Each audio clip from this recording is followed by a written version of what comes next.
distributor for electrical and datacom needs. And it's gone! A slammer for Nolan Arenado! Now, from the Stifel Financial Sports Studio, here's Tom Ackerman. Did you hear that, America's Drew? Sports Voice, KMOX. Oh, excuse me. It's a new open with, so I got to make sure I jump in there correctly, and with the Nolan Arenado highlight in there.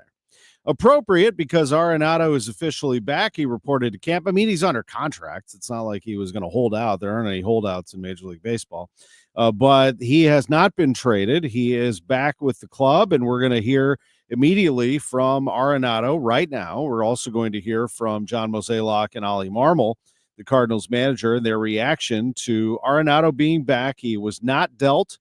He was actually, talked about off and on for quite a while, and he acknowledged that in his visit with the media.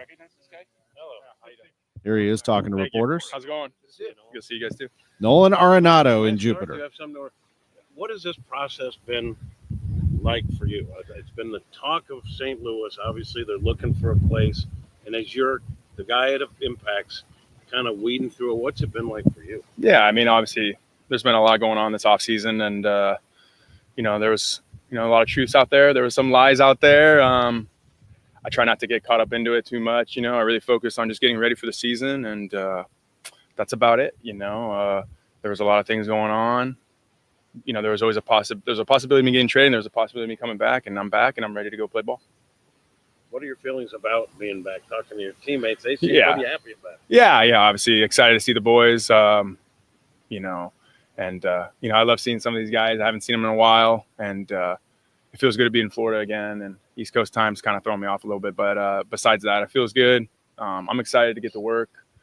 I'm a ball player, and I'm really focusing on getting ready for the season, and that's it. Obviously it's an awkward topic, but the idea of the Cardinals resetting or transitioning doesn't also sound like a team that's going all in to win the World Series, which is something I know you truly want.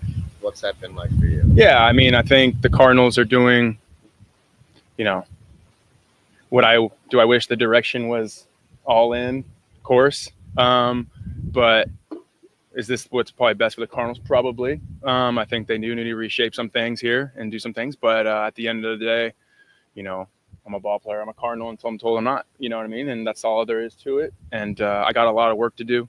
I got to be a better ball player, and that's what I'm focused on. Nolan, how would you like to see this kind of play out? Mo has left it open-ended that he could continue talking to teams throughout spring, throughout the season period. Yeah. That's obviously, you're going to have a big say in that. Yeah. How do you want this to play out? Yeah, like I said, I think, that's Mo's job to do that. My job is to get ready. And that's truly all I could really say. I'm really focused on being a better baseball player than I was last year. I mean, there's no excuse for it. If I was a better player last year, maybe things would be a little bit different. So I'm really focused on that. I feel good. I don't want to get ahead of myself, but my body feels ready to go. So I'm excited about that. If you're a better ball player this year, is this team? This is Derek Gould of the Post-Dispatch with the question. Yeah, I mean, I think if I'm a better ball player, or if I'm me, I think I just make any team better, to be quite honest with you. So, yeah. And if I'm here, I'm going to give everything I got, and I can make this team better for sure. Nolan, the conversation reached you in the fall. What was your reaction to it initially? You hear from Mo that it's a lot about, okay, Nolan is at this place in his career. No one wants to do this and that. What did you want? Yeah. I mean, it was just the Cardinals told me about the direction they were going. I asked them to explore some things. Nothing was demanded. And that was something they were interested in doing also. And that was it. You know what I mean? And that's, I didn't, did I sit here in the offseason and think I wasn't coming back? No, I knew there was always a chance of me coming back. So I'm prepared to be here. The conversation with Mo the other day, he was pretty important that there was a list of 5 teams that you were pretty comfortable with. Would you agree with that? So that's where you were too? Yeah, I was somewhere right around there. I'm not going to talk about who the teams were because it doesn't really matter anymore. But yeah, there was about 5 teams, 5 or so.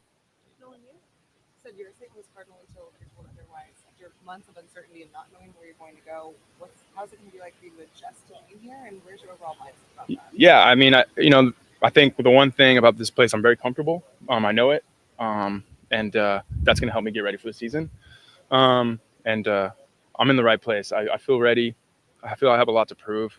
I'm very excited to take the field and flying over here, I had a lot to think about on that flight. And once I landed, I was like, all right, it's time to just get ready for the season and focus and do everything I can to get back to playing me. What things were you working on to get back to being you? I mean, everything. Explosion. I was in the weight room a lot more, lost weight. I got after it. I did what I felt was the right thing for me. And I'm hopeful that it comes into fruition pretty quickly here in spring training. My plan is to play a lot of games in spring training and just be ready to go opening day. When you thought of other teams you might go to, did you compare each of them against the circumstance and comfort you had here? No, not really. I didn't really think about it like that. I just thought, I got a family now, and to be willing to pick up my family and move them, it has to be something that is worth it, and so that's kind of why the list was fairly small. And I don't see myself really changing that list ever because, like I said, I got a family now, and I don't feel like moving them everywhere just to move them everywhere. Can you share what that mental process was like while you were flying? What you think through? Yeah, just about where my mind needs to be now. And, I don't really have a whole lot to say other than that. I got to go out and play ball and be me. And last year was not what I want the Cardinal fans to know me as. So I see this as an opportunity to kind of change that script. Well, how do you view it with a team that won 83 games last year, largely a lot of the same guys back? What do you make of the opportunity potentially to do some damage this year? Yeah, I think obviously we just got to score some runs. I think offensively we really struggled, and obviously I was a huge part of that problem. And my goal is to get back to driving in runs and playing great defense, and just like I said, just being me again. A couple of days ago, Mo said that there might be some awkwardness in camp when he got here between Matt and you. Have you spoken with him yesterday? And was there any of that? Yeah, I had a meeting already. Had a few meetings already. No, listen, I'm a ball player. I'm ready to work.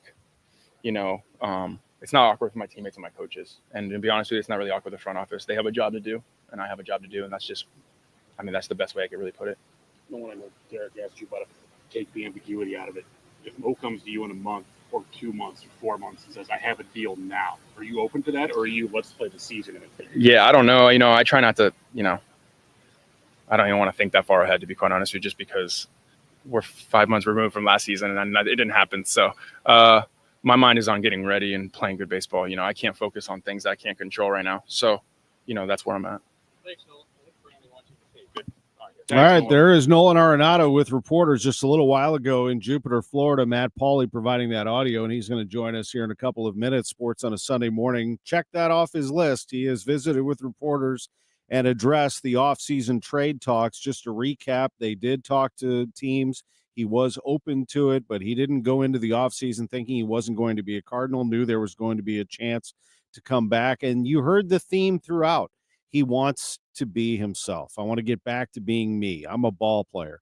Nolan Arenado is going to play all out and prepare all out. And sometimes I think it really weighs on him because he's such a great competitor, but he's going to do that whether he's a member of the Cardinals or the Red Sox or the Astros, although he rejected the trade, or the Savannah Bananas or whoever.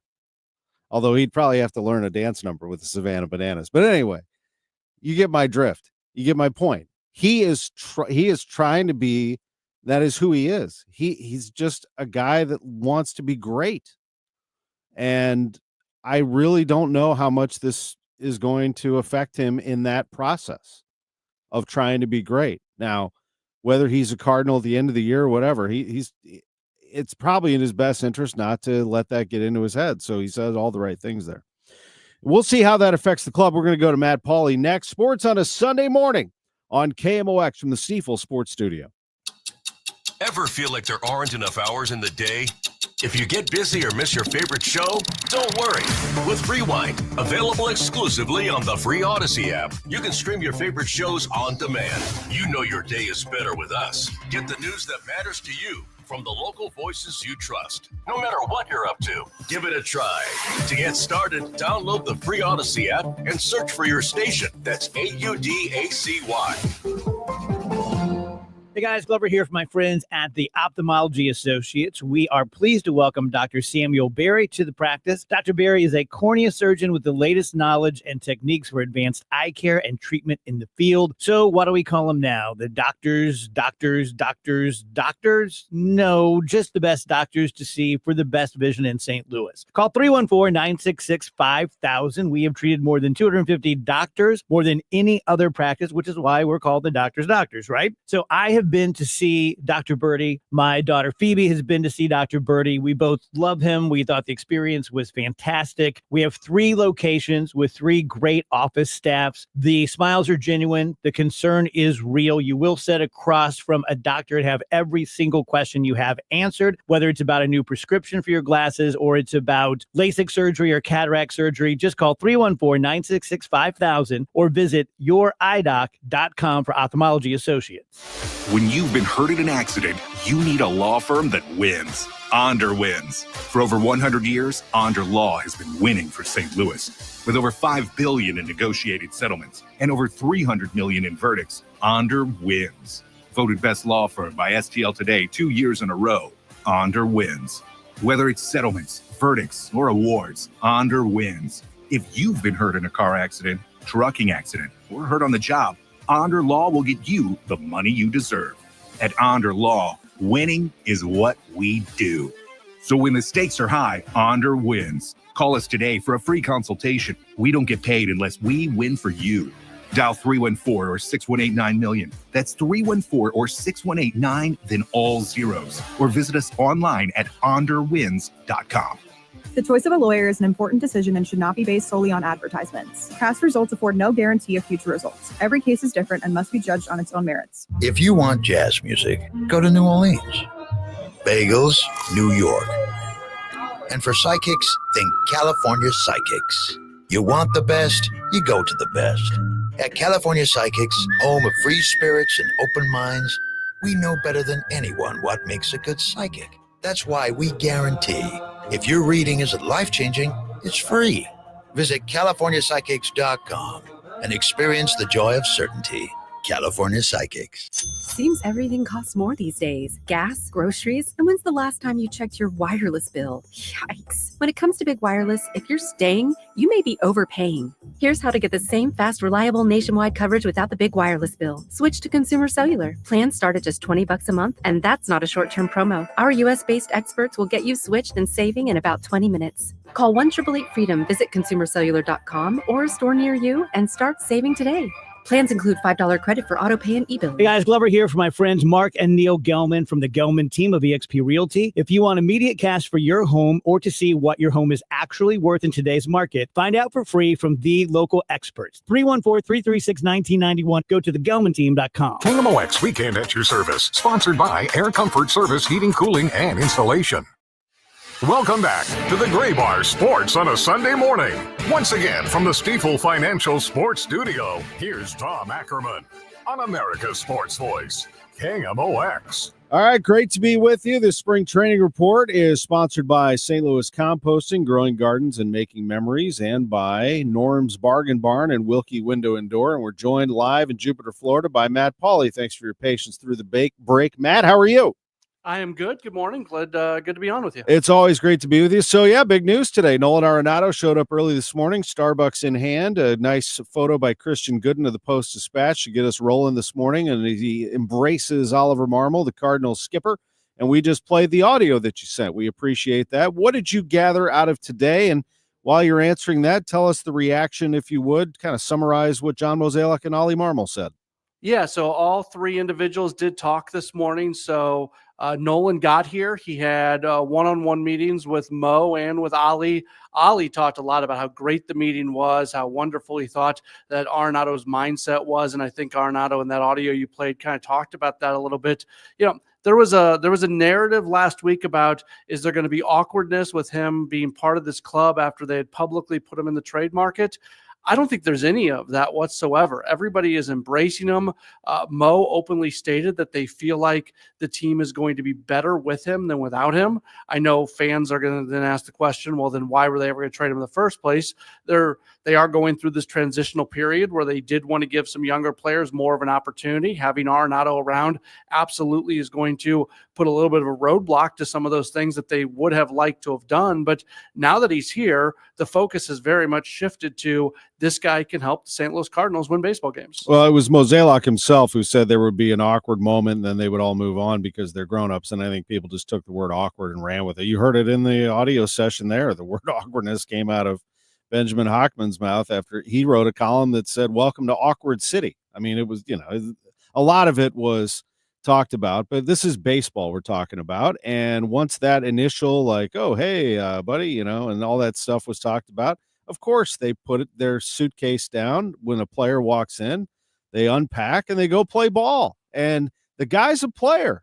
I mean, I understand his swing is slower. He chased some pitches that he shouldn't have chased. He's dealt with some back issues, but he is still a competitor and actually still somewhat young. This isn't a guy who's about to retire.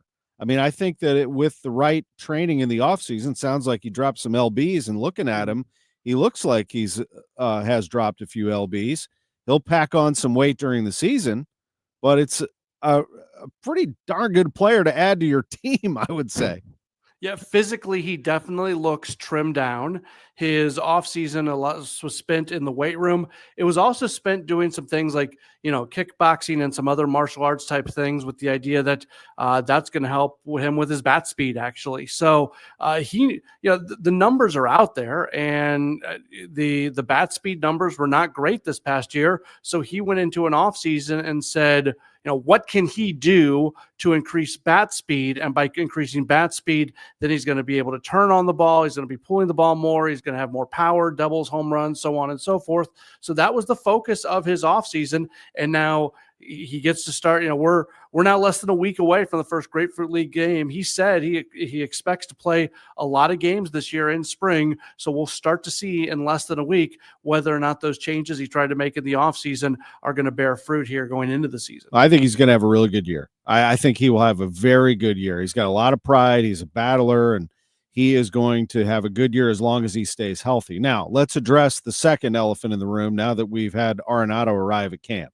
and that is Nolan Gorman. Where does Gorman play? How does he get these 500 at-bats that they seek? I've been drawing up lineups, Matt, all morning long to try to play around with it. Here's one lineup that I came up with Gorman in it. Wynn, Donovan in left, Contreras, Burleson at cleanup, DH, Arenado third base batting fifth, Nootbaar in center field, batting sixth, Walker in right seventh, Gorman batting eighth, playing second base, and Herrera catching. Now, there's some really good bats in that lineup right there, I must say for myself. But I'm realistic, and I know that center field is probably not going to be Nootbaar. It's going to be Ciani or Scott. So I'll give you two others that I drew up real quick. Here's another one. Wynn, Donovan, Contreras, Burleson, Arenado, Nootbaar in left, Walker, Herrera, Scott. So I did not have Gorman in that lineup. I've got Donovan at second base. I don't know. It's interesting. How do you see Gorman getting what he needs now that and how do you see the rest of the lineup for that matter? Yeah, so first off, let me be on the record that I think the first lineup that you mentioned is the lineup that's going to score the most amount of runs for the Cardinals this season, and I am hopeful that some version of that lineup is what we see more often than not. I'm not sure if that's going to be the case, but that's the lineup that I like. They are going to play. Gorman's going to be splitting time between second and DH, and then I think he's going to play third on the days that Arenado has off or the days that Arenado goes to the DH. They are going to play Gorman a lot at third during spring.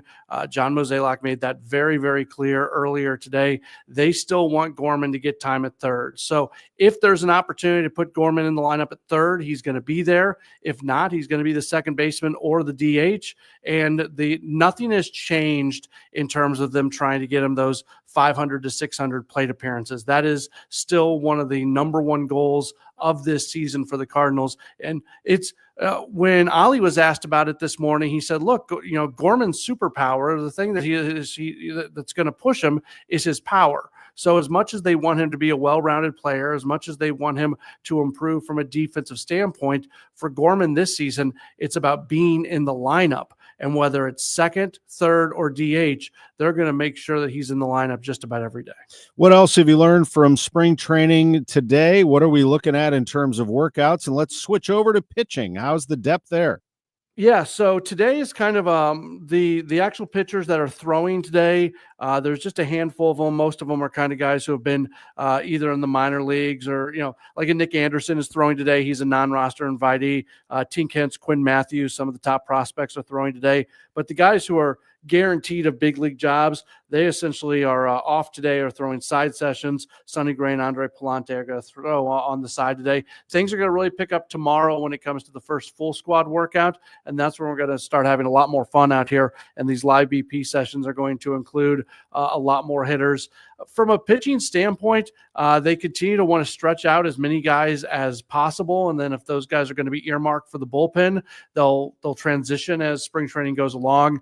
That's been talked a lot about with Matthew Liberatore. He is going to be stretched out. He's going to start in spring, and then Ali said the other day, unless it hits the fan, he'll head to the bullpen. So later on in spring, they'll transition him to that. Probably same thing with Kyle Leahy. They are stretching him out as a starter. He'll get some time as a starter in Grapefruit League play, but I don't think we're really looking at him as a guy that the Cardinals are going to put into the rotation. So at some point he'll be kind of slowed down as well. Appreciate the time very much. Thank you for the report from Jupiter, Florida. Good stuff this morning as Nolan Arenado arrives at camp with full squad workouts beginning tomorrow. Matt Pauley, have a great one.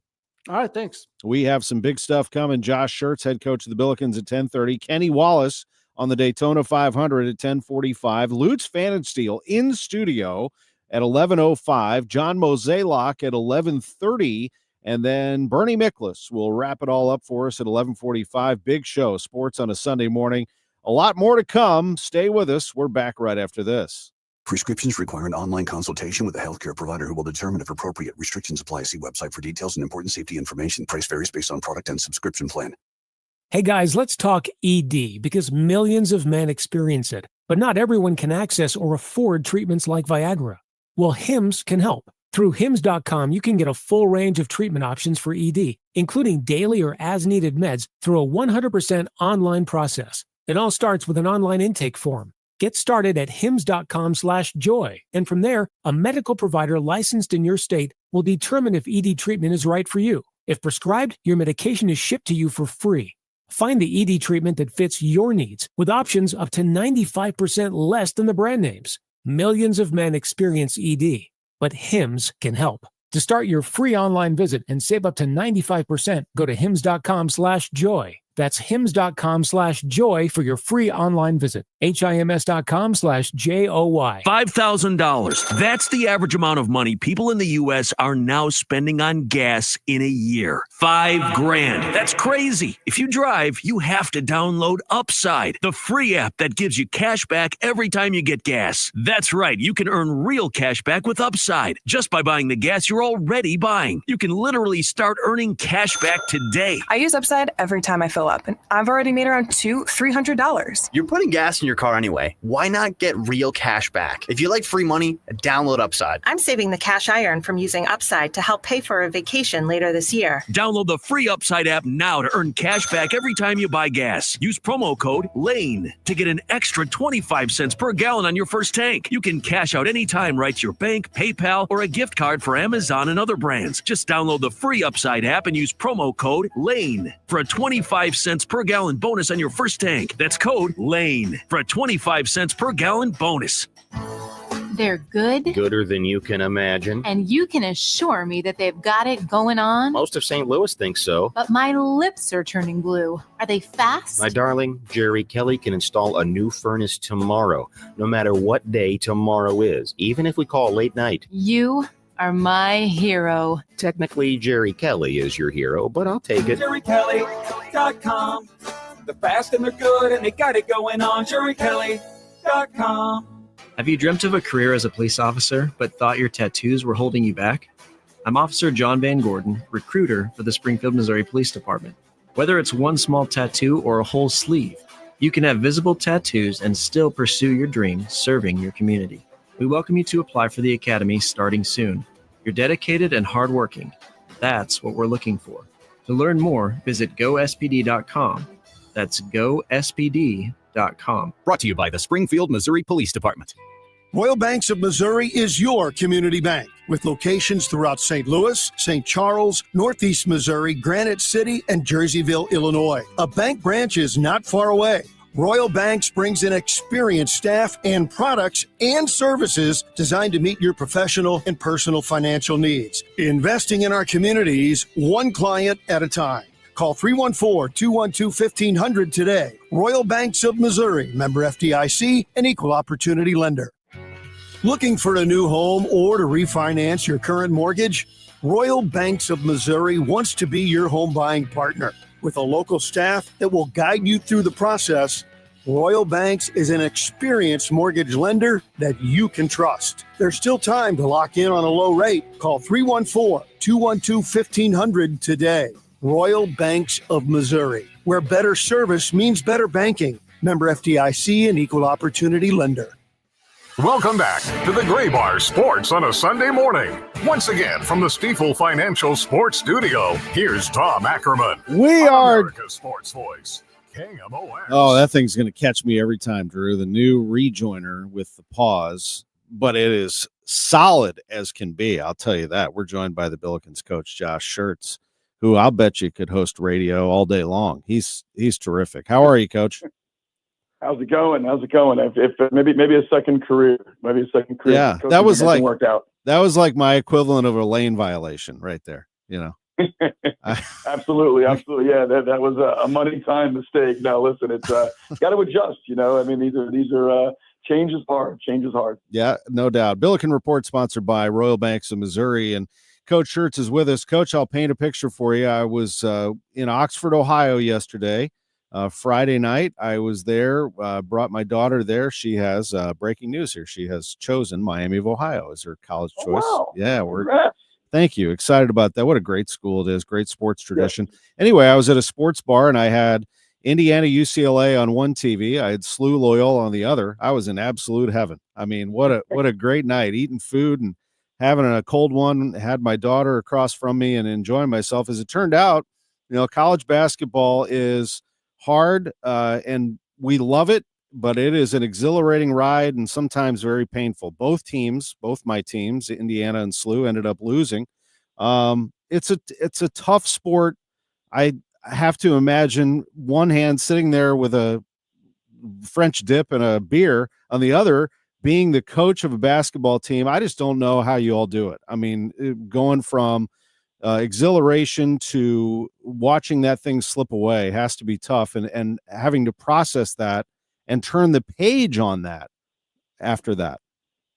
Yeah, you had a much better night than me. It sounds like been to Oxford. We played down there when I was in Indiana State.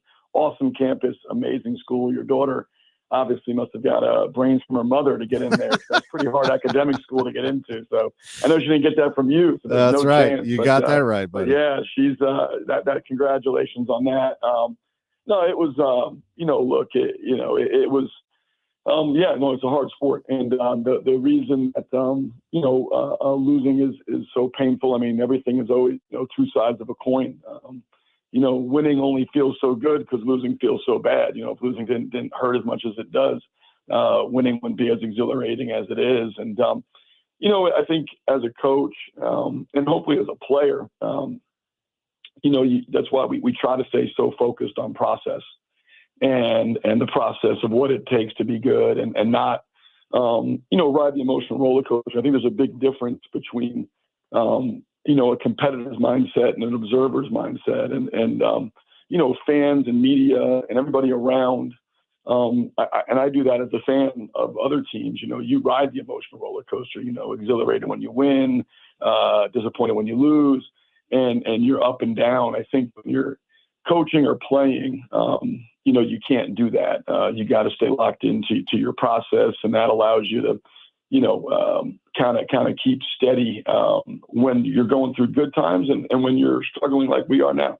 And not to overreact to successes, not to overreact to failures. The reality is, all you can do when you're winning, or in our case, I've dropped a couple in a row, is get in, get to work, try to get better, prepare as well as you possibly can, and to play as well as you can in your next opportunity. And It was a disappointing loss Friday night for a variety of reasons. It was a tough week. I mean, the George Mason game at home in overtime, where we had every chance to win. Loyola on the road led that game with 4 minutes to play, and obviously really poor stretch there in money time to close the game out on the road against an excellent team. And so a disappointing week for us in terms of being able to beat two really good teams and had every opportunity to do it and weren't able to get the job done. And we all own that. What do you see in the film of the Loyola game? And it's not easy to watch, but obviously you watched the end. How did that slip away? I mean, there's never one thing. It's always a variety of things. We had chances in the game. Obviously the end of any game is magnified because there's no time to recover from it, right? Like, a 16-4 run to end that game. If that happens in the first half, it still stinks, but you have plenty of time to recover and get back. When it happens in the final 4 minutes of the game, obviously unrecoverable in our situation. But we had chances. We held them, I think, 7 minutes at a field goal in the first half, and we're down, I think 13 to 6 at that point, and we were only able to score 12 points in that window. We had a couple layups, a couple wide open threes in that stretch to extend our lead. We weren't able to do it. Same thing kind of happened in the second half. I think we got up, 53 to 46 maybe, and had a couple we had 4 we would call wide open threes in that stretch to kind of create some more separation. Missed those. Those are things. Those are shooting variances. Those happen every game. I mean, you're generating good ones. You want to continue to do that. When you look at the final 4 minutes, Robbie hits that three, to go up 65-62. They come down and we foul a 3-point shooter. I didn't obviously see what happened because, their backs were to me, my angle, but we got called for a foul there on a 3-point shot, ties the game. We come down, ball gets knocked out of bounds. We run out of bounds and, got a pretty good look, got a layup or a short shot. We just short armed it.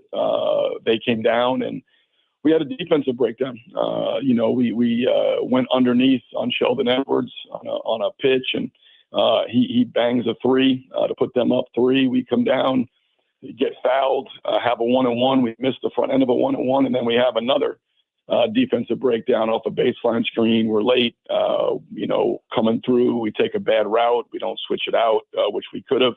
He made another 3. We turn it over, and next session, and they get a dunk, and it's 11-0.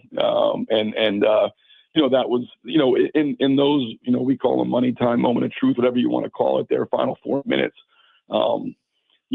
We had a number of mental errors, the defensive stuff, the offensive stuff. Hey, everybody misses shots. That's not, you've got to just get great shots. You can't turn the ball over.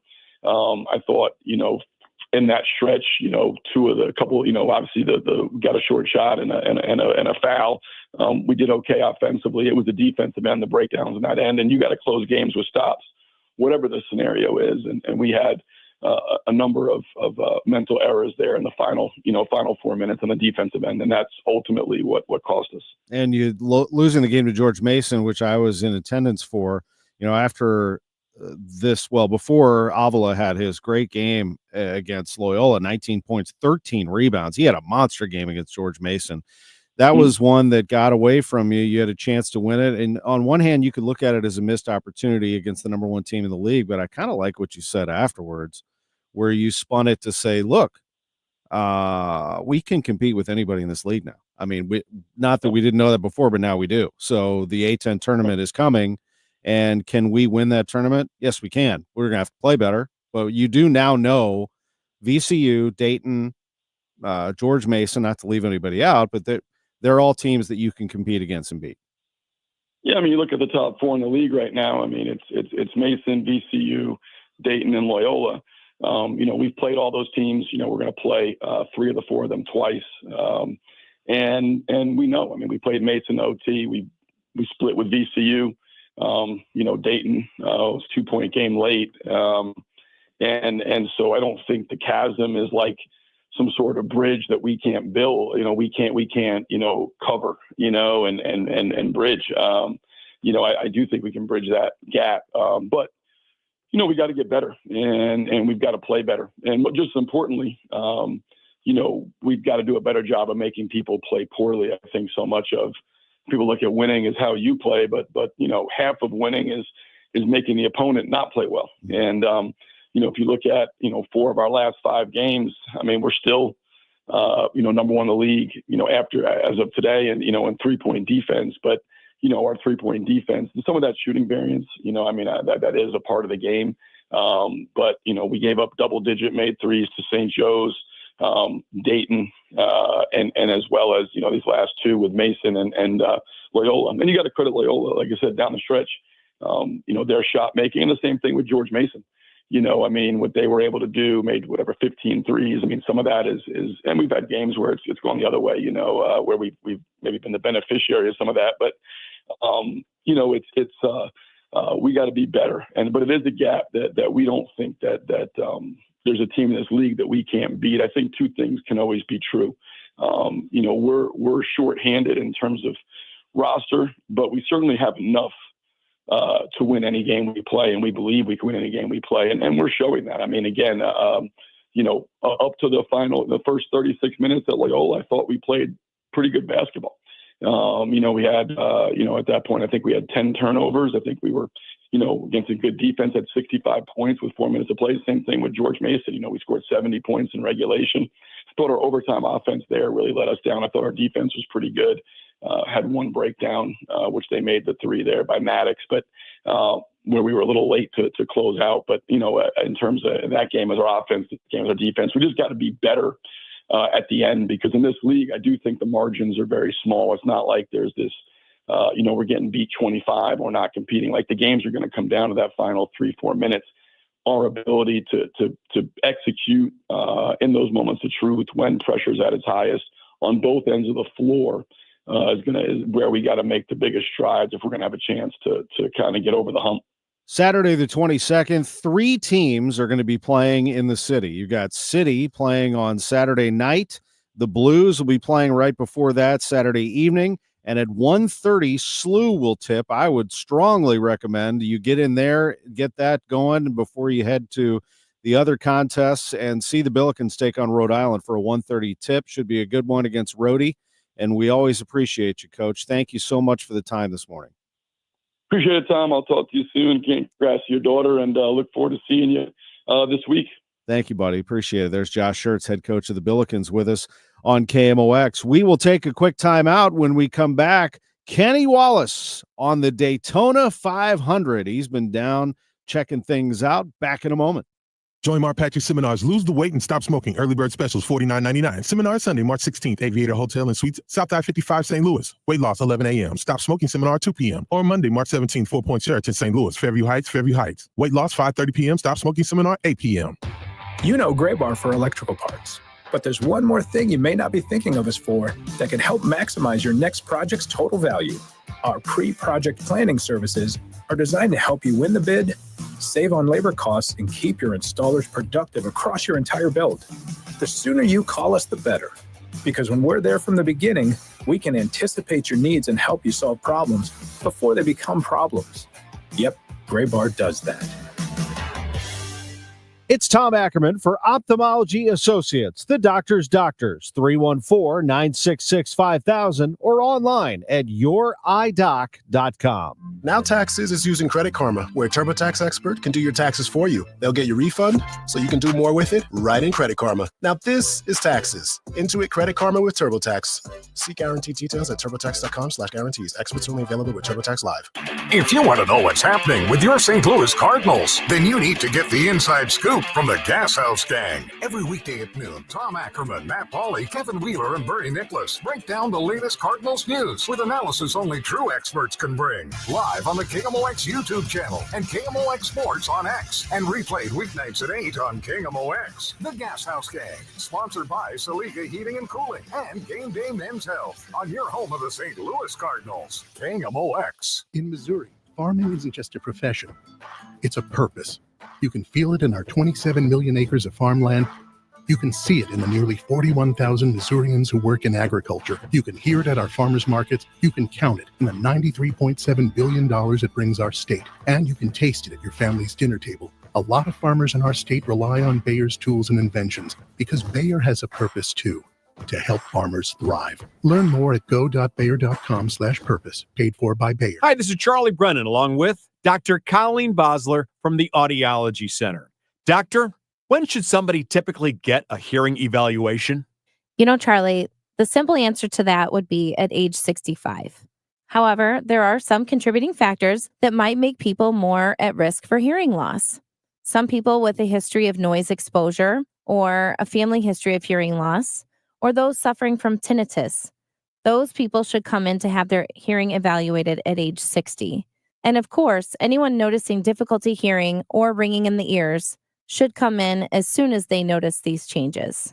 That's the word from Dr. Colleen Bosler from the Audiology Center with 3 convenient locations: Florissant, St. Peter's, and Creve Coeur. Schedule an appointment today by calling 636-441-7470 or the Audiology Center STL.com. Welcome back to the Gray Bar Sports on a Sunday morning. Once again, from the Stifel Financial Sports Studio, here's Tom Ackerman on America's Sports Voice, KMOX. Hey, we'll connect with Kenny Wallace.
Truly is the Super Bowl of stock car racing, motorsports, and NASCAR.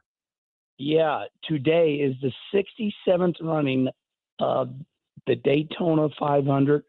Pre-race activities have already started. The race will be on Fox Channel 2. The president of the United States, Donald Trump, he's going to be there. They've got security tight. It's sold out, 100,000 people. And it's just a really exciting time for St. Louis, Missouri, because, you've had, Rusty Wallace, Kenny Schrader, Jamie McMurray, Carl Edwards, of course, Mike Wallace, myself, Kenny.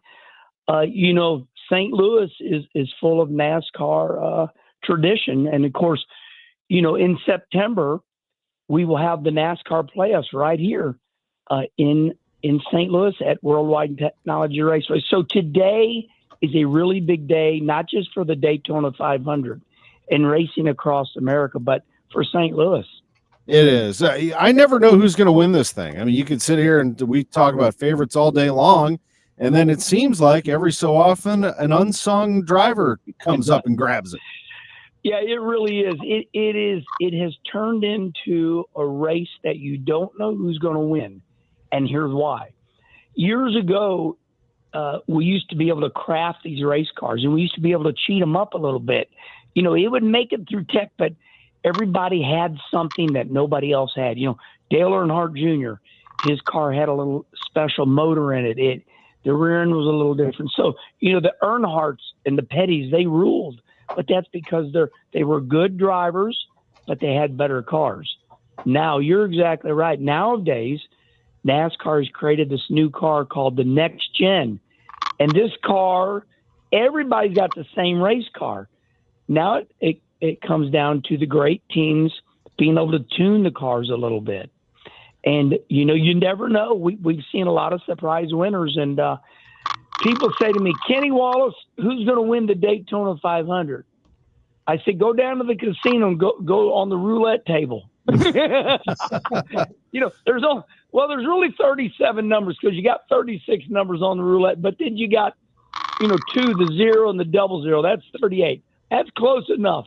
And it's going to be exciting. That's why we're all going to be watching today. Absolutely. It's going to be fun. I think that it is a spectacle also because of the fans, because of the venue, because of the history. What do you feel when you're there, Kenny? Describe that for those who have not been to a Daytona 500. Listen, I'm a St. Louis guy. It's no different, than opening day when those Budweiser Clydesdales. You start getting goosebumps when those horses come into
Many of them are overpaying by thousands.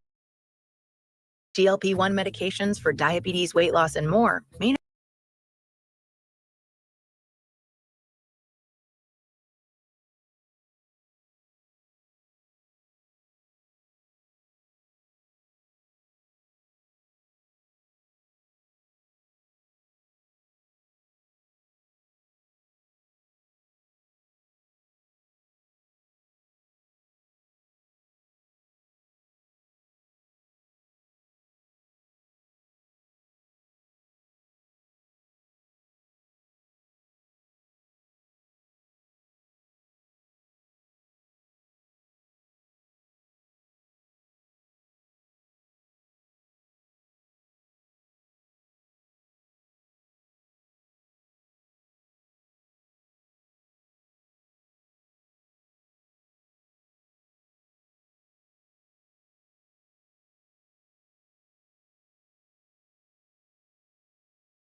At the Vatican this morning, Il nostro primo pensiero va a Papa Francesco. Preghiamo per la sua salute. Sunday Mass was held without the Pope. This man was visiting from the U.S. We expected to have a papal blessing today, but we're not getting that. But we said a prayer for him instead. The 88-year-old Pope Francis spent a second night last night in the hospital. He's being treated for bronchitis. This is CBS News. A riddle brought to you by Progressive Insurance. What do your home and auto have in common? Progressive protects them both. It was an easy riddle. Learn more at Progressive.com. At 11:03, cloudy skies, maybe a few flurries lingering. It is 26 degrees downtown at the Arch. Good morning, I'm Scott Jagow. Our top story this hour, the forecast for the coming week. More frigid temperatures and more snow. Highs will be in the teens by midweek when a significant storm comes rolling in from the Rockies. With it, cloudy, bitterly cold, only in the mid-teens with some snow at times. It'll make roads very slippery very quickly, and the snow is at its worst Tuesday night and early Wednesday before ending. We're expecting 4 to as much as 8 inches, and it's all snow. There's no ice, no rain. It's just snow. AccuWeather meteorologist Joe Lundberg. A pedestrian has died after being struck by a driver on Route 30 in Jefferson County. The Highway Patrol says it happened last night in the eastbound lanes of 30 near High Ridge Boulevard. Not sure what led to the collision. A state highway crash reconstruction team is investigating. St. Louis police say a man was robbed of his electric wheelchair at gunpoint. This happened Friday in the Forest Park Southeast neighborhood. A police incident report from Saturday says the 61-year-old victim was not injured. He told officers he was approached by 2 masked men who demanded money and his wheelchair. The suspects drove off after the robbery. Anyone with information is asked to call the District 5 Detective Bureau directly. You can also call Crime Stoppers and remain anonymous. Julie Carpenter, KMOX News. The question all offseason, will Nolan Arenado be a Cardinal this year? Well, he's in Jupiter, Florida, and so is KMOX's Matt Pauley. Cardinals third baseman Nolan Arenado has reported to spring training after an offseason filled with trade speculation. He returns to man the hot corner for the Redbirds. Arenado is ready to put the business of baseball stuff to the side and shift his focus to what's happening on the field. I'm really focused on being a better baseball player than I was last year. I mean, there's no excuse for it. If I was a better player last year, maybe things would be a little bit different. So I'm really focused on that. I feel good. I don't want to get ahead of myself, but my body feels ready to go, so I'm excited about that. With all position players reported, the club will hold their first full squad workout tomorrow. This spring training report is brought to you by St. Louis Composting, growing gardens and making memories, and by Norm's Bargain Barn and Wookie Window and Door. In Jupiter, Florida at Cardinal Spring Training, Matt Pauley, KMOX Sports. As Joe Lundberg mentioned, temperatures not getting above 30 for the next few days. In fact, tomorrow, 23. About the same on Tuesday. That's when we have that storm coming in, 4 to 8 inches of snow, 16 on Wednesday and Thursday. Right now it is 26 degrees downtown at the Arch. I'm Scott Jagow, KMOX News. From KMOX Sports. A 2-2 pitch. This is the Gray Bar Sports on a Sunday morning. And there's a high fly ball. That's hit the deep left field. It might go. Gray Bar, your distributor for electrical and datacom needs. And it's gone!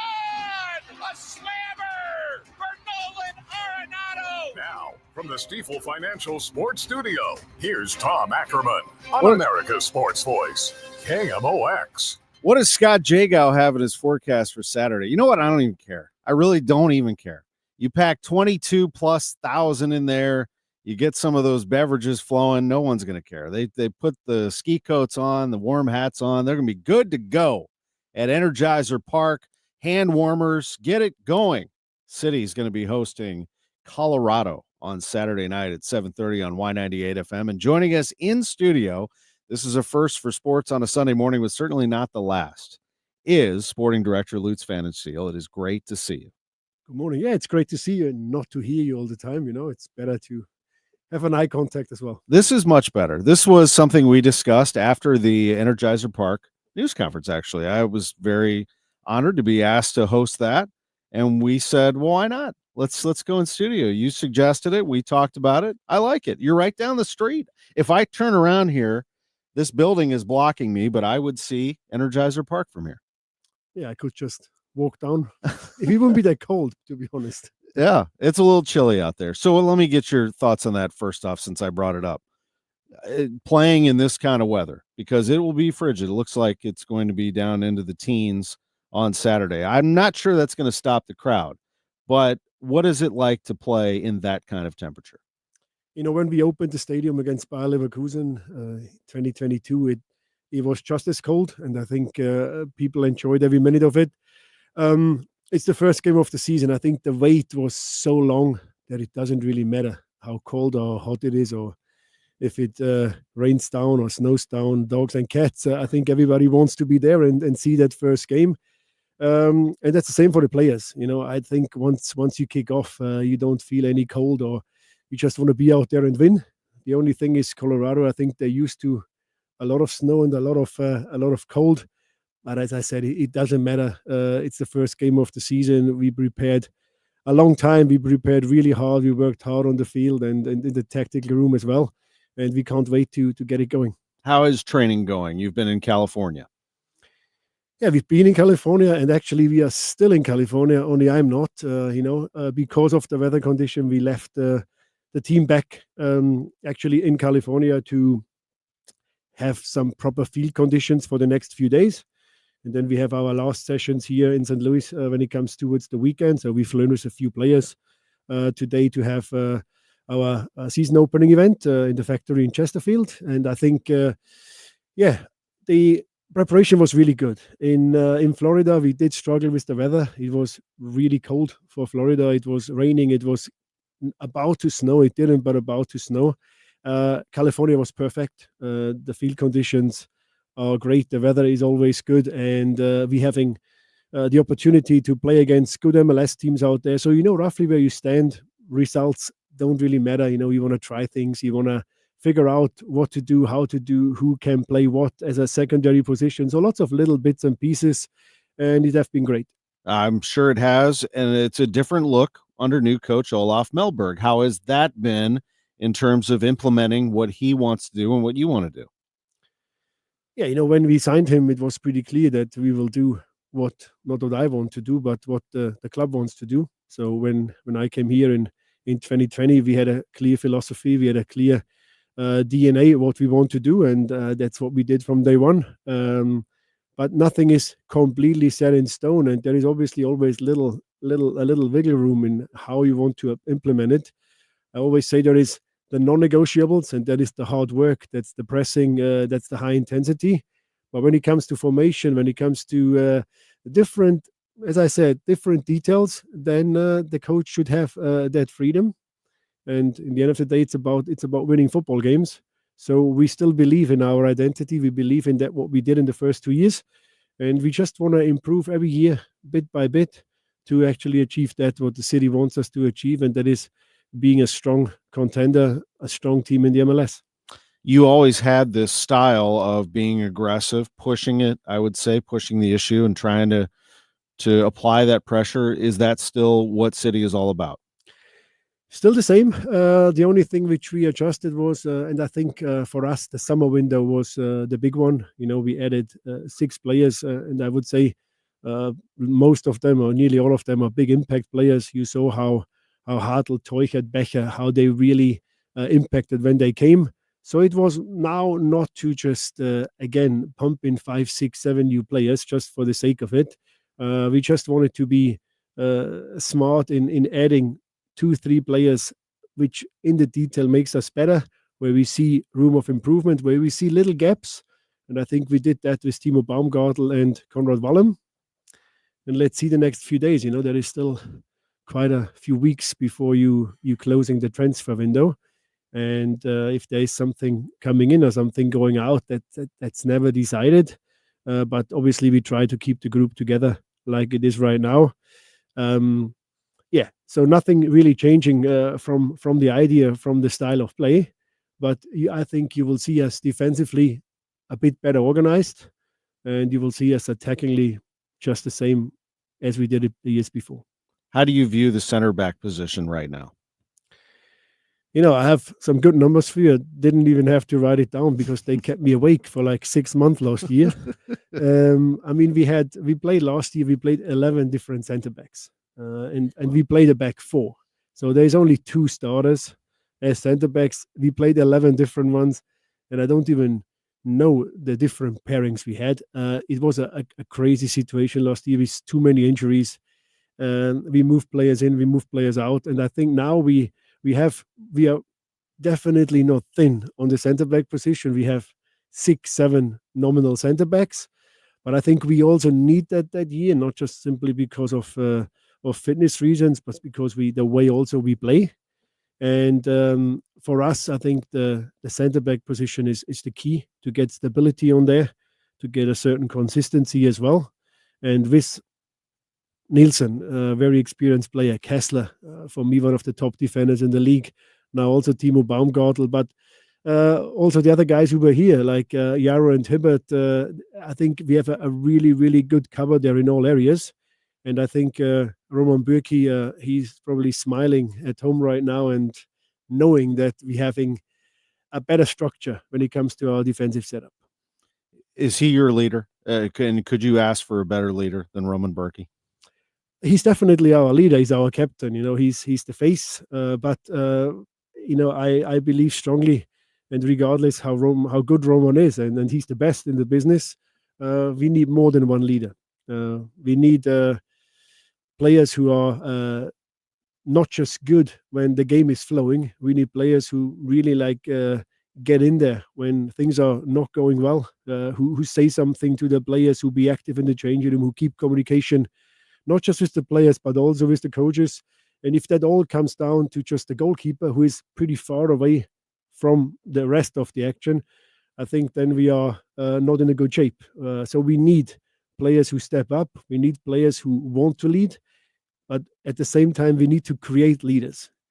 We have lots of younger players who have that potential. And I think that's up to me and up to the coaching staff to create our own leaders within our own ranks. You have a handful of players who have actually played together since they were very young. Is that not only good on the pitch, but also behind the scenes? Maybe they'll hold each other accountable. They don't mind saying what they need to say. No, it's great. I mean, the German section, they all played together in the under-21 national team 6-7 years ago. They all did well. The guys know each other. Some of them also played together, club football for many years. So it helps with the understanding. But then at the same time, we are watching also very closely that it doesn't create some groups because you don't want to have smaller groups of players who always stick together. And we have a group of really nice people. I always say they are nice boys. Yeah. And they mix really well. So it doesn't matter where you're from or if you knew each other before. There is a really good momentum and a really good atmosphere within the team. But then again, you don't always want to be just nice, because if you're only nice, people step on you. So when it comes to be on the field, we sometimes also need to be not that nice and actually show our teeth, get out there, fight and bite and scratch if we have to. And I think that's something where we worked a lot on also in recent weeks, that not just be a good group of people, but fight to survive. And we have a clear goal this year. I think Carolyn was very clear a few months ago before Christmas that she said nothing other than making the playoffs is acceptable. And 100% agree. We have a good team. I think we gelled very well. We showed towards the end of the season what we are capable of. And then again, touch wood. Don't know if this is a wooden table, but I just touched it. That we don't have that crazy run of injuries like last year. And if we keep our players fit, then I'm a strong believer that we will have a good season. The door frame and window frame behind you is wood. If you want to hit that. But I remember maybe you need somebody to pick you low in the conference or pick you towards or last. I felt that really was a big deal. I know I asked you about this last week, but I'll ask it again. The edge that you felt at that time, that there was some fire in the city. They did not like that. You felt disrespected as this little expansion team that was just going to come into big bad MLS, and you did some damage. Do you need to manufacture that again? How do you do that? I'm not a big believer in looking at the predictions. I usually ask John Gasparoni to do that for me. And unfortunately, make the players angry by looking at prediction won't work, because everybody sees us pretty decent this year. Mm. But I agree. I'm looking at San Diego right now, which is the new expansion teams, and we saw them play now in Coachella quite a few times, and nobody took them really serious. But yesterday, that all changed. They beat Red Bull, the finalists from last year, 6-0. Preseason game, but still score 6 goals against Red Bull. You must have a good team.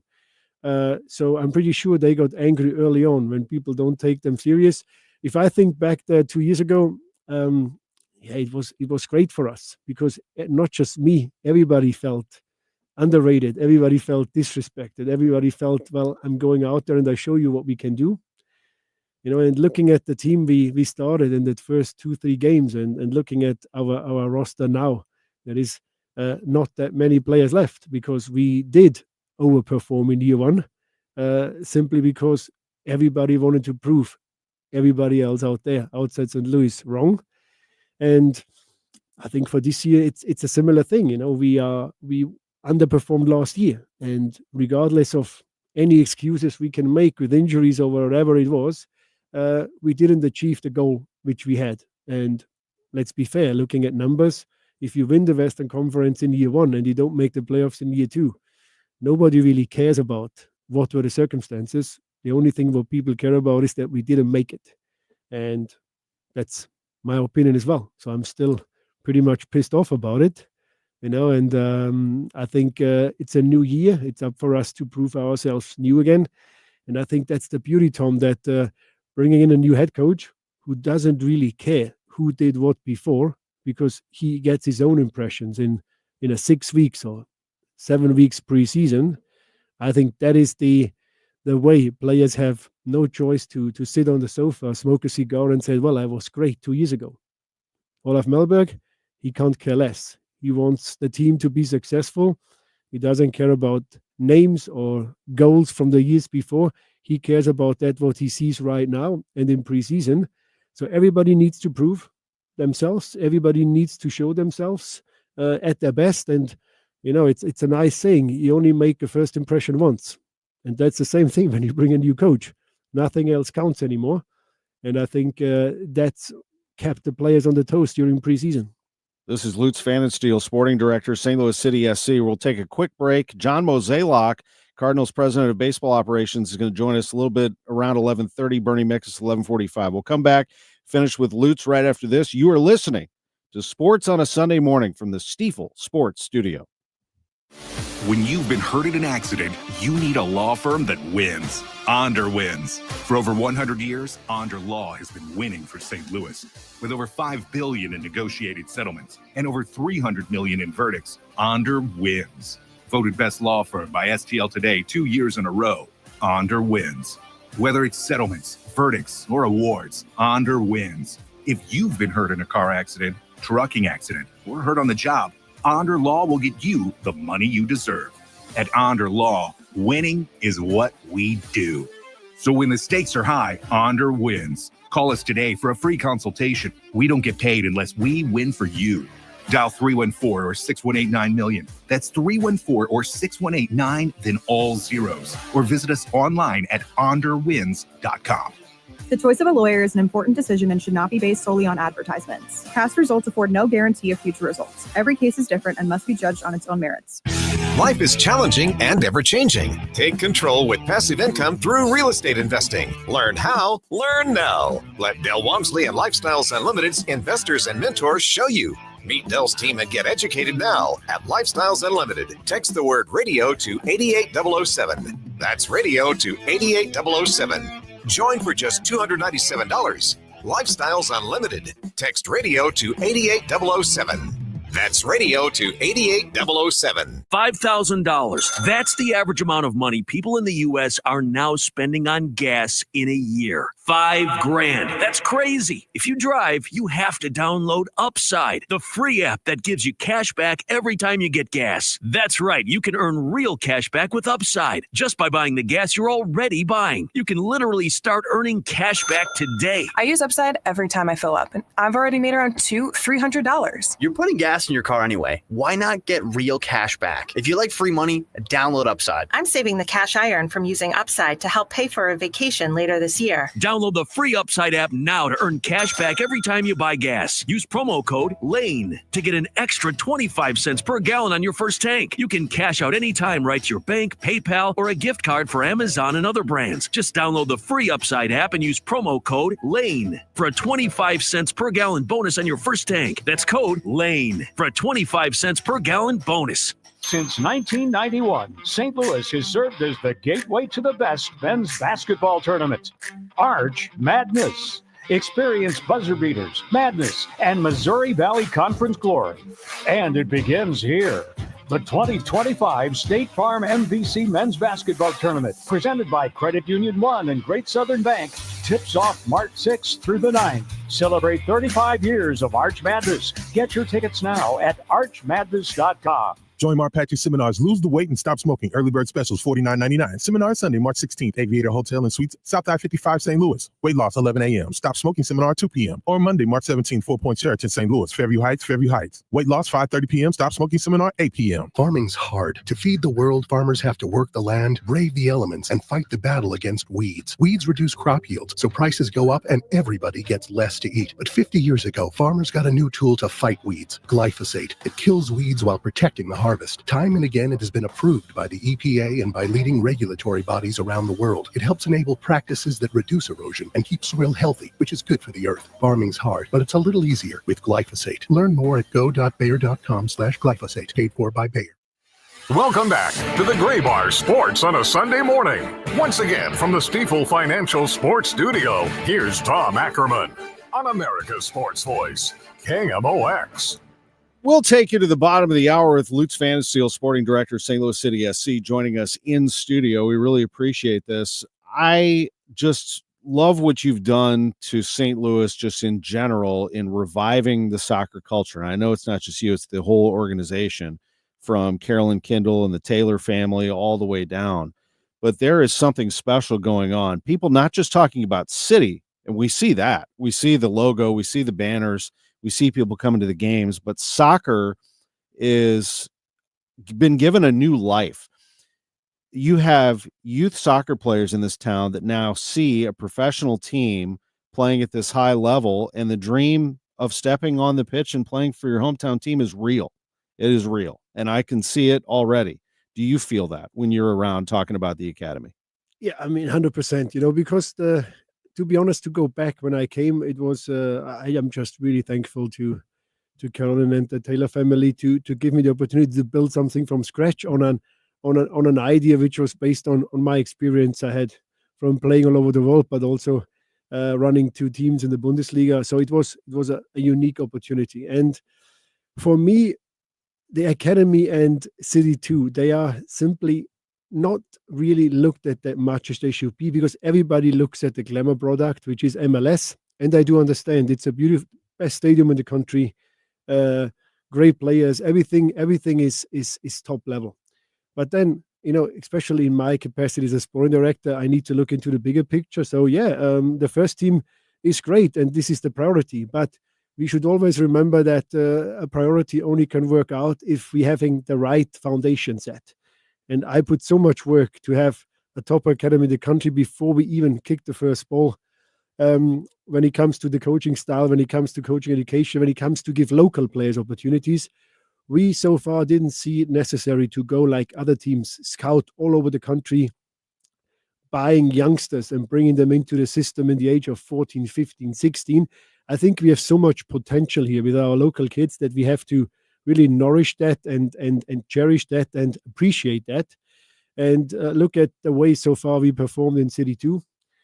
City 2, 3 years, twice in the final of the conference, the other time also the playoffs. So we really maximized that out, and also based on lots of youngsters. So for me, the community and the academy and everything which has to do with development is just as important as the first team, because that's where what makes a football culture. Not just if you bring in a player from Germany or from Brazil or from anywhere in the world. The local flavor is the most important one. Always remember that, because if you don't really appreciate it, people will realize that one day. It's not just a business, it's the love of the game. It's belonging together. It's a cultural thing. And I think that's exactly the values the Taylor family spoke to me the first time I met them, which I fell in love exactly with that. To be honest, that's why I came here. I didn't, obviously I knew the MLS well because I played here for a while, and I knew St. Louis a little bit, but that was exactly the moment I said, yeah, you can build something special, because it's not just about bringing in players for $25 million. There's so much more behind it to actually have a Caden Glover or a Miggy Perez or local boys out there who also represent the country. And it have been great, And then for us, college placement. Nobody talks about college placement. We have every year 15, 20 players who go to the best schools in the country, but nobody really sees it. Nobody talks much about it. That's players who are just on the edge to be a professional. But they sometimes choose education and they choose that route.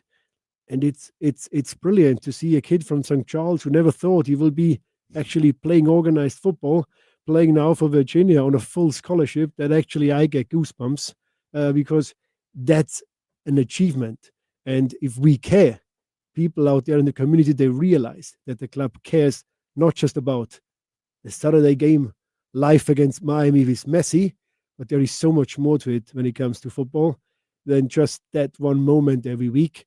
There's a lot of stuff happening, and yeah, they're definitely very excited for the future. As you take on Colorado on Saturday at Energizer Park, you have an event coming today. This is a party at the factory that is about to go down. Tell me a little bit about that. Yeah, we were supposed to be with the whole team. So sorry, guys, we couldn't make it, unfortunately, because of the weather. But we did fly. Some of our top players are here. Olaf Melberg will be here. I will have a little look as well. I think Carolyn will join. Diego, the president, will be here as well. So there will be, we talk obviously about the season. We talk about the new kid. So there is, I think, a lot of fun. I know it's sold out. But then again, it shows a week before the game, freezing cold out there. Like my ears are still burning from walking up the stairs, but people will show up and getting out there. And that I told you many times, the unconditional support.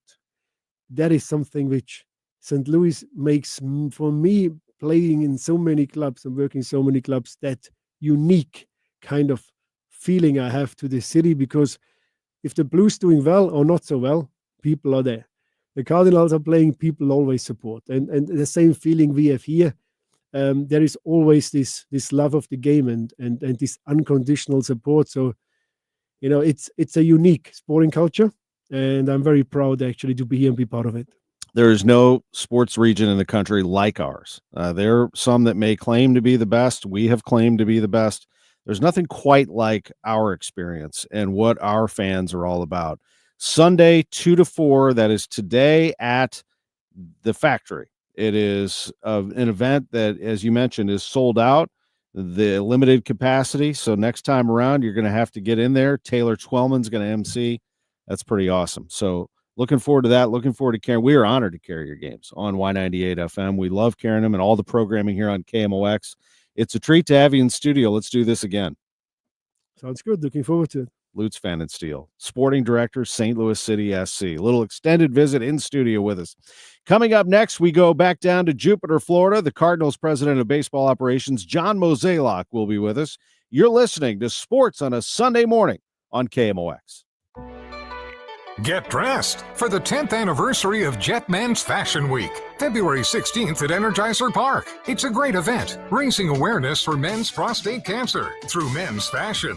Redefine menswear with designers like Terry Singh, Holly Gibson, Julius Evans, Shop Ambition, and more, while supporting this great cause. Together, we can make a difference. Get more information about Jet Men's Fashion Week at KMOX.com/events. I don't know how to ask. They know what sounds are funny. Or what smells are funky. That's right. No one knows their furnace like they do. So go ahead, ask. Okay. Is your furnace funky? If it is, then make but one call. And Jerry Kelly will be there the very next day. Call anytime, 8 to 8, 8 days a week. And Jerry Kelly will fix your furnace or install a new one the very next day. JerryKelly.com. Celebrate twice as much with NordVPN's birthday deal. Get 72% off and a coupon for up to 1 year free. Visit NordVPN and discover the benefits. Secure up to 10 devices with a single account. Encrypt your online traffic. Reduce the risk of phishing, scams, and malware with NordVPN's Threat Protection Pro. Get the special birthday deal at NordVPN.com. Additional terms apply. NordVPN. Seems everything costs more these days. Gas, groceries, and when's the last time you checked your wireless bill? Yikes. When it comes to Big Wireless, if you're staying, you may be overpaying. Here's how to get the same fast, reliable nationwide coverage without the big wireless bill. Switch to Consumer Cellular. Plans start at just $20 a month, and that's not a short-term promo. Our US-based experts will get you switched and saving in about 20 minutes. Call 1-888-FREEDOM, visit consumercellular.com or a store near you, and start saving today. Plans include $5 credit for auto pay and e-bill. Wesley Financial Group is not a law firm. If you own a timeshare, don't miss this important announcement from Chuck McDowell, founder of Wesley Financial Group. If you receive an unsolicited phone call or mail piece to discuss selling, renting, or especially canceling your timeshare, don't fall for it. If you really want out of your timeshare, hang the phone up immediately or throw that mail piece in the trash and contact your timeshare resort or Wesley Financial Group for assistance with your timeshare. As the only Inc. 500 timeshare cancellation company, our knowledge, experience, and results has made Wesley a trusted resource for over 40,000 families we've helped get out of their timeshare. Give us a call and I'll send you our timeshare exit information kit free with the straight facts about your timeshare and all of your options for cancellation. Call for your free info kit, 800-329-2121, 800-329-2121, 800-329-2121. KMOX Weekend at your service, sponsored by Air Comfort Service Heating, Cooling, and Installation. Welcome back to the Gray Bar Sports on a Sunday morning. Once again, from the Stifel Financial Sports Studio, here's Tom Ackerman on America's Sports Voice, KMOX. Welcome back to the show. We're going to be joined by John Mozeliak, Cardinals President of Baseball Operations, momentarily. Again, the big story today, Nolan Arenado has returned to the Cardinals. He never left. He has arrived at spring training and is going to be officially working out as a full squad with them tomorrow, but he's already gotten in there, I'm sure, taking some rips and had a little fun with his teammates, and we'll be talking about that and more with Mo in just a bit. Wanted to get you updated on a couple of other things that we've talked about. If you want to go back and listen to the program, Josh Schertz, the head coach of the Billikens, was with us at 10:30. We talked about their loss to Loyola on Friday and previously to George Mason, what that means for them in the standings and how they think about themselves moving forward. You can just go to the Odyssey app and our Sports on a Sunday Morning podcast page. We'll have that as well. At 10:15, we had Matt Pauley reporting from Jupiter, Florida. 10:45, it was Kenny Wallace on the Daytona 500. Coverage on Fox begins in just about an hour. Lutz Pfannenstiel just spent a great deal of time with us in studio. It was great to have Lutz. We had a nice visit with him in studio, the sporting director for St. Louis City SC. They open their season coming up on Saturday at City Park. And what a Saturday it is going to be. An incredible day of action, and you're going to have City playing in downtown St. Louis, in downtown West. You're going to have a matchup between the Blues and Winnipeg just down the road from there at Enterprise Center at 6 o'clock, while City plays at 7:30. And before that, the Billikens will be playing Rhode Island at 1:30. And that's going to be quite a matchup there for the Billikens playing in the A-10. So 3 games in town. Meantime, Mizzou plays at Arkansas. Illinois plays at Madison Square Garden against Duke. And after all of that, you're going to have the Cardinals playing before all of that. They're going to start the day. The Cardinals will be on KMOX playing the Marlins. When we come back, John Mozeliak on KMOX. Did you all hear what's going on with these energy mandates? You know, I've been told they don't make a lot of sense. And I'm in the business. I agree 100%. Actually, they make 0 sense. So here's the easiest thing, and the only thing I have on a recommendation. You're going to need a new furnace or a new air conditioner. Just call me for a just common sense approach to your heating and cooling needs for your house. If your system is old or you just want to replace the system, now just call me. It's Bart Inman, one easy number in Missouri and Illinois. The easiest and the only one, Missouri and Illinois, is 314-293-2600. Again, it's Bart Inman, 314-293-2600, or On the internet, it's bartinman.com. That is Bart with a B, Inman with an I.com. Hi, it's Jeff Sachs. The swings of the market should not affect your retirement plan. Your income in retirement should be independent of the market swings. If you're up all night worrying about it, we need to review your plan, and today is a great day to do it. Let's simplify your retirement at retiresafestl.com. Hi, I'm Jim Brennan of McKelvey Homes. Have you always wished for a brand new home, but don't want to leave your neighborhood? You are in luck. McKelvey has brand new move-in ready homes in established neighborhoods like Creve Coeur, De Pere, Kirkwood, and many more. Select one of our custom home sites or we will build on your lot. You will love McKelvey's legendary quality and personal service. Visit McKelveyHomes.com and move up to McKelvey since 1898. At California Psychics, we know that doubt can get in the way of your relationship. One moment you're enjoying a romantic date, the next you're thinking, is this guy right for me? Could I spend my life with someone who has more hair on his feet than on his head? Then you realize you've been thinking out loud. Wait, come back, Thankfully, California Psychics can clear away the dating doubt. Our accurate psychics are available 24/7 to give you all the guidance you need to make the right relationship choices. California Psychics is the psychic service more people trust. That's why we can guarantee if it's not life-changing, it's free. Download the app or connect with us at CaliforniaPsychics.com.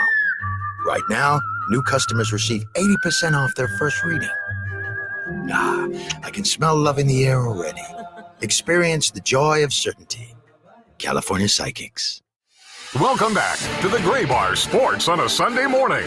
Once again, from the Stifel Financial Sports Studio, here's Tom Ackerman. Welcome back to the show. Joining us is John Mozeliak, the Cardinals president of baseball operations. John, I'm sorry for being 10 minutes late. We had a technical issue here in the studio. It's great to be with you. We'll just keep you for a few minutes, but Nolan Arenado arrived on campus. He never left. He's under contract with the Cardinals. This isn't like the NFL, as you mentioned in a previous media session where you have walkouts or holdouts. He is a Cardinal. How did it go? Take me to your visit with him and how things are going for Nolan today.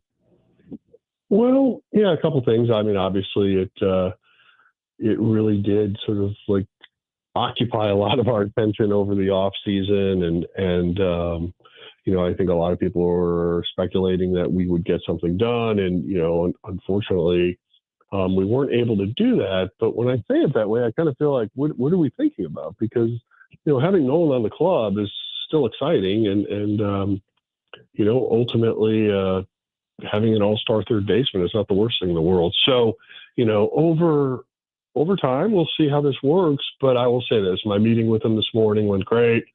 Talked to him on the phone a few days ago. So I kind of understood that this wasn't going to be as awkward as I maybe was anticipating.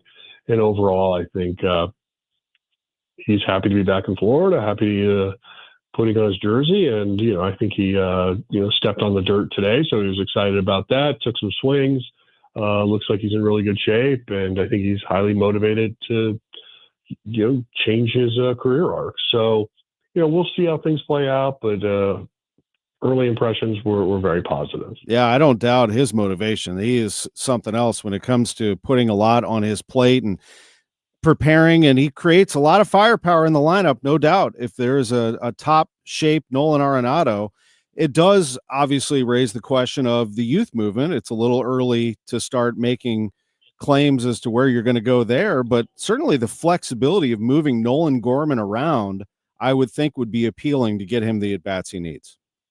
Yeah, I think that's right. Definitely got to challenge the coaching staff to figure out what that looks like and hopefully strike that right balance. But, we went into this year knowing that we wanted to give Gorman a shot at, getting 550 plate appearances and see really what we have. So guys downstairs are looking at that, trying to understand how that would play out. But overall, that's the goal, and that's what we'll focus on. What else has your attention now that we can put that aside? What is your number one goal here in spring training from your view, John, as you look at this 2025 club? Well, I think the key is to really get an understanding of what our lineup's going to look like, who's in center, who's in right, Ultimately, when you look back to last year, we had some offensive struggles. We had a hard time consistently putting up runs. We played in a lot of one-run games, a lot of tight games. So I think we put a lot of pressure on our pitching, on our defense. And will we have the ability to see some of these young hitters take that step forward and be that impact bat that we think they're capable of doing? And if we do, should be a fun team to watch. If we don't, then it's probably going to look a lot like last year. So hopefully some guys take that step forward and we're able to consistently score runs. And right now, this minor league development, I am looking forward. I won't be down there until March 9th, but when I do, I do plan to roam the backfields a little bit and just kind of see how everything starts to come together. That is a long process, though, isn't it, Mo? I mean, it's not something that you don't just say you're going to change the way the Cardinals develop players and it just happens overnight. This is something that is going to be in the works. That's right. And it's not an overnight fix. It's going to require time. Obviously, you're going to see a lot of new faces when you're back there because we have added a lot of new coaches. But, ultimately, it's not that much different from where we once were. So I don't think it's going to look dramatically different. But, leveraging technology and some of the modern innovations we've seen in the game, hopefully we can take advantage of that, even in the early returns, if you will. So I do think from that standpoint, for people that are prospect hounds and love watching how the sauce is made, it'll be a fun experience for them on those backfields. Thank you very much for the time this morning. Sorry for being late, but as always, you come through for us on Sports on a Sunday Morning. We appreciate you. Thank you, Tommy. See you. See you later. President of Baseball Operations, John Mozeliak on KMOX. Bernie Miklasz is coming next. We'll be right back from the Stifel Sports Studio.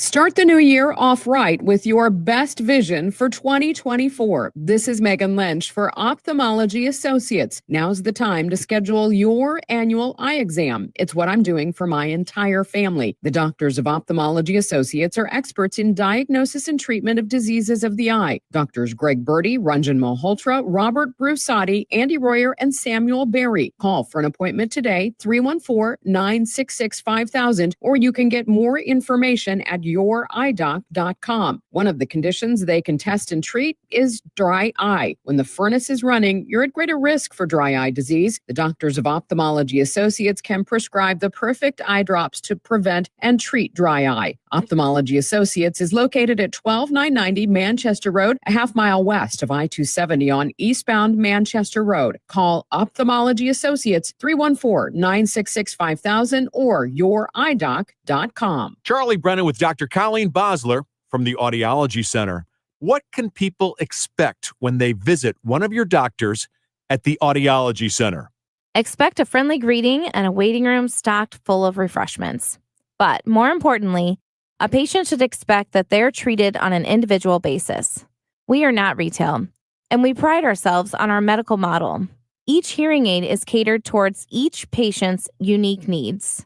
Expect a full history intake where we get to know you and your personal needs. And then we'll complete a full battery of tests where we can adequately diagnose your hearing health. We want you to understand those results right away. So directly following your tests, we're going to go over everything extensively. Finally, at that time, we'll develop a customized treatment plan built around you as an individual. The Audiology Center, 3 locations in the St. Louis area, 636-441-7470. The Audiology Center, STL.com. Could you make $500,000 in retirement savings feel like $1 million or $1 million feel like $2 million? You could. The key is having a comprehensive financial plan for taxes, Social Security, inflation, healthcare, income, and more. Discover how you could make your money go a lot further in retirement in a 3-hour adult education class called Retirement Planning 101. Hey, it's Sue Thomas, and this is a one-night class taught by a fiduciary advisor from Financial and Tax Architects with decades of financial planning experience. And they hold these at colleges and libraries throughout St. Louis. There's no cost, but bring 3 canned goods for St. Louis Crisis Nursery. If you've saved $300,000 or more for retirement, register by calling 314-947-2012, 314-947-2012. That's 314-947-2012. Welcome back to the Gray Bar Sports on a Sunday morning. Once again, from the Stifel Financial Sports Studio, here's Tom Ackerman on America's Sports Voice, KMOX. Joined by Bernie Miklasz. Saliga Heating and Cooling is our sponsor of this great segment that I very much look forward to every Sunday morning. How are you, Bernie? Doing great. Jam-packed Sunday morning. I've been listening, and it's always wonderful to be with you, Mr. Tom Ackerman. Thank you very much. Just visited with John Mozeliak. Just a quick little, I don't want to keep him too long. We got to him a little late anyway, but a recap of his visit with Nolan Arenado. And he said, maybe I went a little too far on saying awkwardness. I mean, it's fine. Look, I said early in the show, I don't know if you caught it, but I said Arenado would be ready to go if he played for the Cardinals, Red Sox, Savannah Bananas. I don't care who he's playing for. This guy is a ball player, and he's out there taking rips right now, Bernie. Yeah, I listen. Thanks to Matt Pauley sending all the audio, not only to KMOX, but the little old me too, and I appreciate that. But Arenado's very positive about everything, and I got to say, if anyone has been listening to me, whether it be Gas House Gang, KMOX, my own YouTube channel, I've been talking about this for 2 or 3 weeks. Like, if he comes back, there's really nothing to worry about as far as, is it going to disrupt the team? Is he going to be happy? Is it going to be uncomfortable? This or that? No, because at age 33 last year, he had an offensive season that was way below his own standards, and he is determined to elevate his offense. And one thing about him, you never, ever have to doubt his hunger, determination, or work ethic. And he did a lot of things over the offseason to try to speed up his bat with, by taking a lot of drills and boxing and all this stuff where, like, quickening his hands up, things like that, having explosiveness. So he showed up, and he has a great attitude. And obviously his teammates love seeing him there. I listened to John Mozeliak. Obviously he's thrilled that this is all behind him for now. And listen, Tom, people can be cynical and jaded or skeptical and say, well, what do you expect them all to say? No, it's in Nolan Arenado's best interest to be a happy player and to have a tremendous season, because it'll restore this the idea that he is still an elite hitter, and there's a lot of good life in his bat. And if whatever reason some team should want him later on, what would enhance Nolan Arenado's marketability? It would be if he performs better offensively than he did last year. I don't see the negative. They're a better team with him in the lineup than without him in the lineup. So people can be cynical all they want. That's fine. But we all thought, those of us who weren't trying to stir up controversy, we all thought that Nolan Arenado would be his head would be totally fine if he had to come back to the Cardinals, because you just said it. No matter what uniform he's wearing, this man feels like he's got a lot to prove. And this man also wants to show these other teams that were kind of like, no thanks, I think we'll pass in terms of trading for him. He wants to send them a little Valentine as well. I could see it in his face. I saw the video of his message to the media as well, and there is something to prove there. Looks like he's in good shape too. He's been working hard in the offseason. Let me give you a lineup that has some firepower in it. All right, this is with Arenado in it. You tell me a hole in this lineup. Now, this isn't the lineup they're going to go with. This is the lineup I'm going with for maximum offense. Here's my lineup. Mason Wynn leads off and plays shortstop. Brendan Donovan bats second, plays left field. Wilson Contreras batting third, playing first base. Alec Burleson's the cleanup hitter. He's the DH. Nolan Arenado at third base, batting fifth. Lars Nootbaar in center field, batting sixth. Jordan Walker in right field, bats seventh. Nolan Gorman plays second base and bats eighth. And Ivan Herrera is the starting catcher, batting ninth. Now, you tell me, aside from Gorman maybe chasing some bad pitches and Walker also, where we have an issue there. That's a pretty good lineup. Yeah, it's up to those guys. Of course, this needs without saying, and and I know what you're talking about. This is forecasting that all of these guys will be better, or in some cases do just as well as they did last year. But I think there's a best case scenario for all these guys. I laid that out on something I wrote recently. You can see a best case scenario that is not detached from reality. And in fact, the best case scenario for each one of those guys is actually doable. It's not fantasy. So, but they have to do it. But imagine if most of those guys come through, or most of those guys, especially Walker and Gorman, get on a much more positive track under the new hitting coach, Brent Brown, then this can be a really good lineup. And if Arenado can bounce back offensively, that would make it an even better lineup. And by the way, it's possible for him to do that. Tom, if you permit me, you know me, Mr. Research, I was looking back at age 32, Giancarlo Stanton for the Yankees was 14% below average offensively. He came back the next year at 34, and he was 16% above average offensively. So that's a 33 and then 34 season back to back. I wanted to find some examples of, like, it can happen. A guy that was 33 and had a down year by his standards can come back the next year and do better. I've got several examples, but I wanted to leave you with that one. That's really good. I'm realistic, and I know that it's probably going to be Ciani in center or Victor Scott. That's what it sounds like, and it's probably going to be Paje. So not a given, but Paje is going to get a lot of time behind the plate because they like the way he handles pitchers. But that does give you a bit of a setback, I think, in terms of starting lineup. But mostly, I think they just need to be flexible again. I mean, I got to know where Thomas Saggese is going to see some time. And I think Gorman can be moved around a little bit. It's interesting. It'll be on them this next 6 weeks. I think it draws some intrigue to spring training, quite honestly. It does. And I just hope that, a player like Victor Scott actually gets an opportunity, and, they don't have it mentally in their mind. Well, he's probably going to have to open the year at Memphis. Give him a full shot. See what he does. I think they're going to have to balance offense and defense. I heard John Mozeliak talking down in Jupiter earlier. Ali Marmol talking about this in Jupiter earlier. And he was just saying, there's no set thing about this, in terms of who to play at what position. And I think he was referring to center field. A lot of it depends on who's the starting pitcher that day. Like, for example, the Cardinals have some really outstanding ground ball starting pitchers. Well, in that case, a day where really good ground ball pitchers are working, at least first 5 innings or so, you don't need Ciani in center field as much. You just don't. You want to have your best defense in there, but you also want to have someone in center where they don't have to have the range of Willie Mays, because it's not going to be as many fly balls.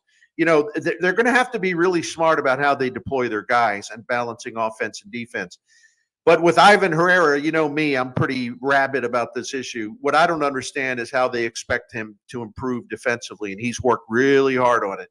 I don't know how they expect him to improve defensively, I should say, unless he's playing behind the plate a lot. And it's no disrespect to Pedro Pajes, but clearly Herrera's got much more offensive upside. Here's a question from Bill on our YouTube page. Does Ollie make the lineup for what he wants to see or what Bloom wants to see? Bloom's not. He's not in charge. He's not in charge, so I'm not sure why we're jumping ahead to 2026. But whatever. Listen, I'm really kind of annoying when I continue to talk about this, but I'm not sure why there is such an incredible disconnect out there about people just assuming that it's one or the other. It's like, oh, see, that's coming from the front office. So, Ollie doesn't want to do that. No, I don't know that actually. See, Ollie's defying the front office. No, he's not. It's a collaborative effort. And this isn't me trying to spin something or trying to be Mr. Happy. It's not that at all. I've been hollering about this for 2 or 3 years, if not longer. The Dodgers just won the World Series, and yeah, they have a lot of talent, but they've been a great team. Listen to Dave Roberts when he talks about it. They have conversations. The manager has conversations with the front office every single day, and they go over what the options are, and they reach a common agreement. I'm not sure why everyone thinks this is like, some powerful executive like dictating to the manager, or the manager saying, I'm going to do what I want. The manager's job has changed dramatically. Now managers work with the front office in deciding, well, this would be your optimum lineup. What do you think? Well, I think this. They go back and forth. Why do people want to make it some kind of Waterloo moment if there is there's a lineup decision that may not be something the front office is fired up about, or vice versa? It's just analytics are here, my friends. They're not going away. All right. I see the Bernie show. You have a number of videos on, speaking of YouTube, on this and other topics. It is pretty great to be able to subscribe to that. I'm looking forward to getting down there. It's going to be a while, but Matt Pauley is down there covering things, and we have a game on Saturday. I mean, here we go. I'm looking forward to seeing who starts that game and how this all looks. You know, Sonny Gray is back too. I don't know. I'm starting to think I need some time to kind of sort it all out, but I'm starting to think this Cardinals team is not as terrible as some may paint it to be. I think they'll first of all, they have their pitching staff back. They don't have Gibson or Lynn, and they're going to be Halsey's there. Fetty's better than what he showed last season. Sonny Gray's not going to allow as many home runs as he did last year. It's just history tells us that it was kind of an outlier. They have most of their pitching back, the pitching that matters, and they have eight with our Arenado back. Let me throw the stat out there. 82.5% of the at-bats taken by this team last year are down in Jupiter with the team this year, and it's just a matter of them doing a lot better. Wow. I'll give you this is our 30-second warning, by the way, before the news. Sure. No, go ahead. Oh, no. Again, it's up to each guy to get better, but you know me, I pour through statistics and analytics and everything else. With each one of these guys, you can see a reason why they would be better. I'm not saying they will be better, but you can see a basis for believing, well, this is possible. So, I think they're going to be a real competitive club, and what that means, I'm not sure yet. You know, I can't put like a win total on it. See, I always let you finish your thought. Love you, brother. See you, brother. The news is next. KMOX, KECK HD2, K254CR, St. Louis.